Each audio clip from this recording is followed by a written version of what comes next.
मुख्यमंत्री देवेंद्र फडणवीस ने आज तुलजापुर मंदिर में पहुंचकर श्री तुलजा भवानी अंबाबाई का आशीर्वाद लिया। श्री तुलजा भवानी अंबाबाई मंदिर महाराष्ट्र के तुलजापुर में एक हिंदू मंदिर है। तुलजा भवानी देवी को महाराष्ट्र की कुल स्वामिनी के रूप में जाना जाता है। छत्रपति शिवाजी महाराज अक्सर इस मंदिर में आते थे। यह दावा किया जाता है कि हिंदवी स्वराज्य के संस्थापक श्री छत्रपति शिवाजी महाराज को भवानी तलवार का वरदान मिला था और उन्हें हिंदवी स्वराज्य स्थापित करने का आशीर्वाद दिया गया था। आई तुळजा भवानी ही महाराष्ट्राची कुलस्वामिनी आहे।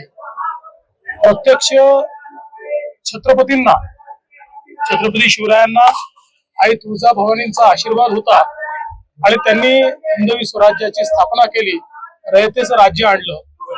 आमचे आराध्य दैवत छत्रपती शिवराय आहेत, त्यामुळे त्यांनी ज्या प्रकारे राज्य कारभार चालवणं आमच्याकडून अपेक्षित आहे तसाच राज्य कारभार चालावा हीच आईच्या चरणी प्रार्थना आहे आणि त्याकरता आईने आम्हाला आशीर्वाद द्यावा ही आईच्या चरणी प्रार्थना आहे। या निमित्ताने एक अतिशय चांगला विकास आराखडा आपण तयार केलेला आहे। मंदिराचं काम देखील चालू झालेलं आहे। राणा जगजित सिंगजी यांनी स्वतः त्याच्यामध्ये खूप चांगलं लक्ष घातलेलं आहे। मला अपेक्षा आहे की पुढच्या 2 वर्षांमध्ये याचा पूर्णपणे कायापालट झालेला आपल्याला पाहायला मिळेल आणि अतिशय सुंदर अशा प्रकारचा सगळा परिसर आपल्याला पाहायला मिळेल। मंदिर आराखड्याला मंजुरीच आहे, त्यात काही टेक्निकल गोष्टी आता फक्त अंतर्भूत करायच्या, तेवढं झालं की सगळी मंजुरी होणार आहे। पण त्याची वाट न पाहता आम्ही तात्काळ जी महत्वाची कामं आहेत त्याच्याकरता पैसा रिलीज करतो। छत्रपती शिवराय हे आमचे आराध्य दैवत आहेत आणि आम्ही छत्रपती शिवरायांचा मान सन्मान स्वाभिमान राहावा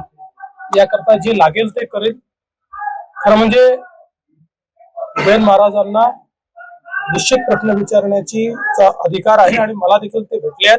त्यांची अपेक्षा एवढीच आहे की अशा प्रकारे जे करतात त्यांना कडक शासन झालं पाहिजे, ते आम्ही निश्चितपणे करू आणि त्यासोबत छत्रपतींच्या वंशजांना जे पुरावे मागतात त्यांच्यावरही तेवढंच कडक शासन झालं पाहिजे।